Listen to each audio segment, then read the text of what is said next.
Hai netizen, Kominfo TV kembali hadir dengan sejumlah informasi menarik seputar kegiatan pemerintah Kota Gorontalo yang terjadi sepekan terakhir dan telah kami rangkum dalam Kilas Sepekan. Bersama saya Ajak Mawaddah.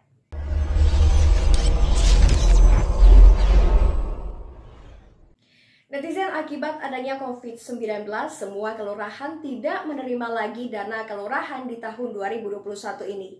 Ketua DPD LPM Kota Gorontalo Risman Taha berharap agar dana kelurahan tetap ada di setiap kelurahan. Menyikapi hal ini, Wali Kota Gorontalo Marten Taha berupaya dana kelurahan akan digulirkan melalui APBD, meski tak sebesar dana kelurahan yang diberikan pemerintah pusat.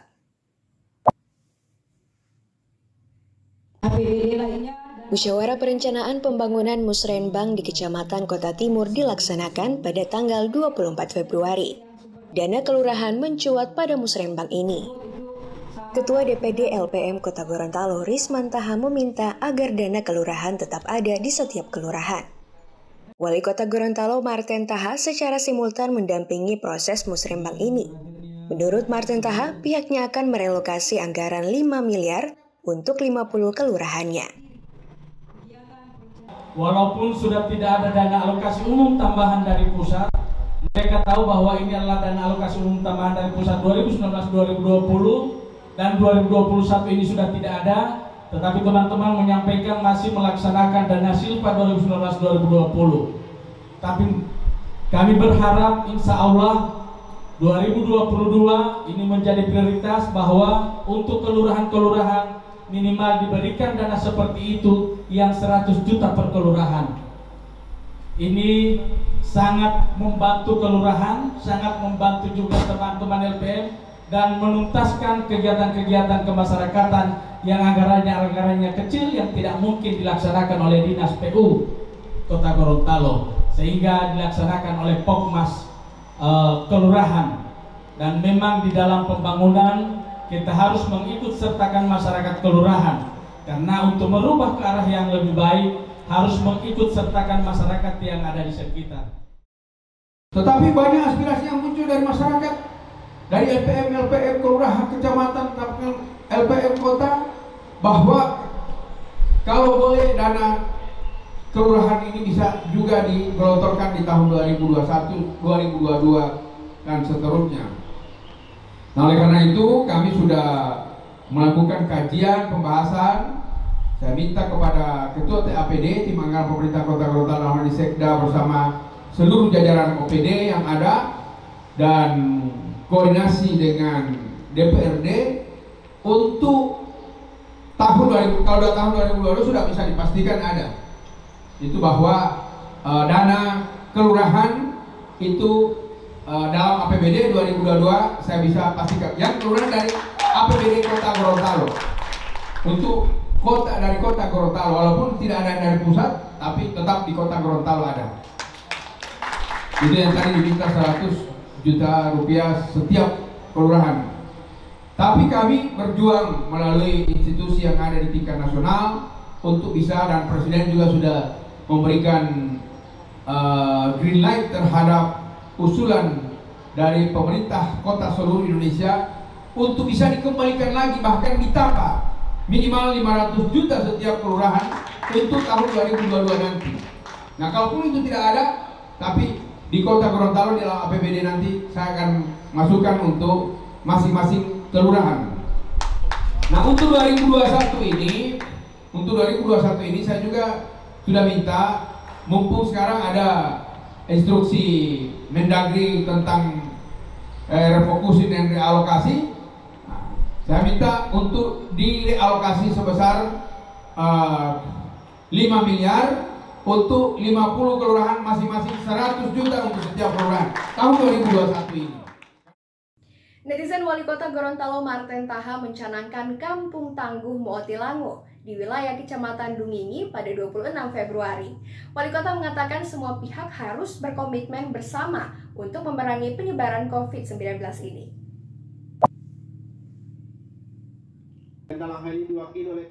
Wali Kota mengatakan Kampung Tangguh ini untuk melokalisir permasalahan yang timbul agar penanganan solusinya akan lebih mudah. Kapolres Gorontalo Kota diwakili Kabak Ops berharap Dungingi menjadi kecamatan pertama pada zona hijau di Kota Gorontalo. Hal ini menurut Kapolres butuh peran semua stakeholder. Syukur alhamdulillah di pagi hari yang cerah ini kita diberikan nikmat sehat, nikmat kuat, sehingga pada pagi hari ini beroleh kesempatan bersama-sama kita hadir dalam suatu acara yang sangat penting dan strategis, yaitu pencanangan Kampung Tangguh Motilango di Kelurahan Huangobotu, Kecamatan Dungingi, sebagai pernyataan komitmen kita bersama bahwa kita ingin melawan, memerangi COVID-19 agar tidak lagi dapat menyebar di seluruh warga masyarakat kita. Untuk itu, pertama sekali yang saya ingin sampaikan, terima kasih dan penghargaan serta apresiasi saya kepada seluruh jajaran, baik TNI, Polri, masyarakat, tokoh agama, tokoh adat. Ini tokoh adat, Ketua Lembaga Adat Pak Abdullah Paneo juga hadir, Kepala BNN Kota Gorontalo, terima kasih Pak Aris juga hadir. Ini adalah sebuah pernyataan komitmen bersama bahwa kita punya komitmen yang tangguh untuk bisa memerangi penyebaran COVID-19 di Kota Gorontalo. Upaya ini adalah upaya kita bersama, bukan hanya satu institusi, apalagi hanya oleh satu kelompok tertentu, tapi ini adalah kerjasama kita semua. Dan alhamdulillah dengan berbagai upaya dan usaha-usaha serta ikhtiar yang kita laksanakan untuk bisa mengurangi, mengendalikan penyebaran COVID-19 di Kota Gorontalo ini, alhamdulillah makin menunjukkan hasil yang cukup memuaskan. Bapak dan Ibu hadirin yang saya hormati, Kampung Tangguh ini dimaksudkan dalam rangka untuk dilokalisir setiap permasalahan yang timbul di satu kelurahan, di RW maupun RT, agar di dalam penanganan solusinya itu akan lebih mudah. Sebab kalau kita bekerja dalam wilayah yang cukup luas, susah untuk melakukan penanganan. Ditangani di satu kecamatan, kecamatan lagi yang muncul. Ditangani di satu kelurahan, kelurahan lain lagi yang muncul.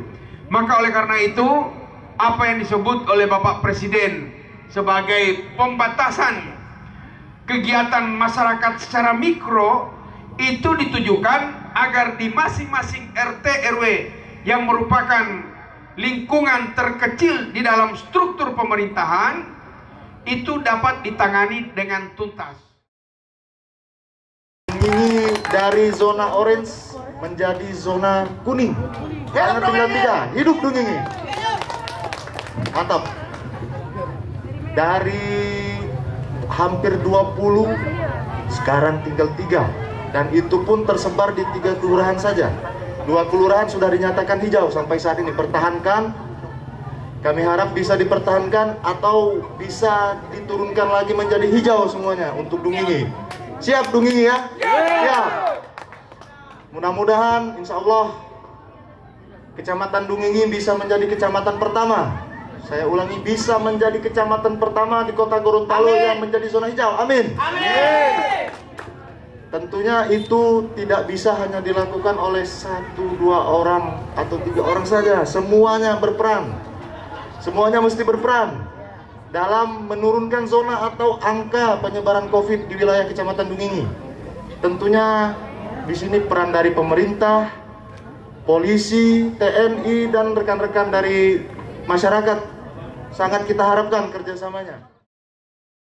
Alhamdulillah, dengan adanya posko Kampung Tangguh ini, yakni yang terpapar COVID di Kecamatan Dungingi itu semakin menurun, terutama di Huangobotu dan Kelurahan Tomlebutao itu 0. Di lain pihak sekarang hanya kurang 3 orang, yakni di Libuo 1 orang, Tomsel 1 orang, dan Tuladenggi 1 orang. Itu dari jumlah sebelum kita aktif di dalam posko Kampung Tangguh itu berkisar 17 orang. Sehingga kita mendapatkan predikat merah pada saat itu. Tapi alhamdulillah dengan gigihnya para pengurus Posko Kampung Tangguh ini di dalam mengedukasi masyarakat bagaimana untuk memfungsikan Posko Kampung Tangguh, alhamdulillah untuk yang terpapar COVID di Dungingi itu semakin menurun, dan insya Allah kita akan doakan bahwa di Dungingi akan menjadi hijau. Netizen Wali Kota Gorontalo Marten Taha menyerahkan bantuan tambahan modal usaha tahap 1 kepada 50 pelaku ekonomi produktif. Tambahan modal usaha ini diberikan melalui program pemberdayaan ekonomi produktif binaan Basnas Kota Gorontalo.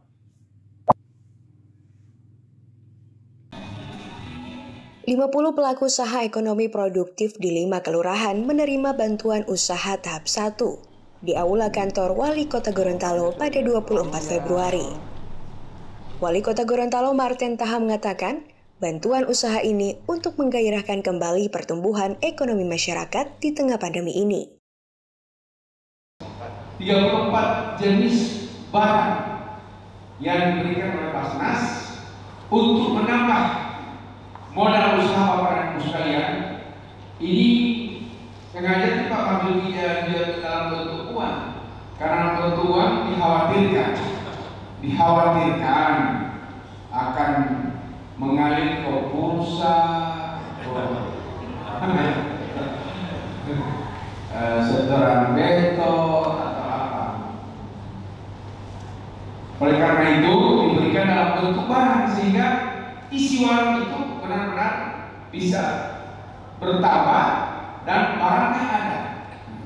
Tadi yang bisa serahkan secara simbolis yang ada di dalam gambar itu, dalam tulisan itu, tapi barangnya sudah siap diantarkan oleh para abang bentor sampai ke tempat Bapak dan Ibu sekalian.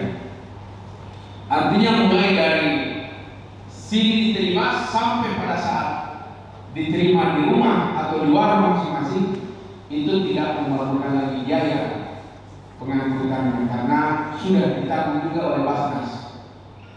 Netizen seleksi tilawatil Quran STQ dan Hadis Nabi tahun 2021 tingkat Kecamatan Dungingi digelar pada tanggal 23 Februari. Seleksi ini sebagai persiapan menuju ke seleksi tilawatil Quran dan Hadis Nabi tingkat Kota Gorontalo hingga ke tingkat nasional. Ada 82 qori dan qoriah yang ikut dalam perhelatan STQ ini.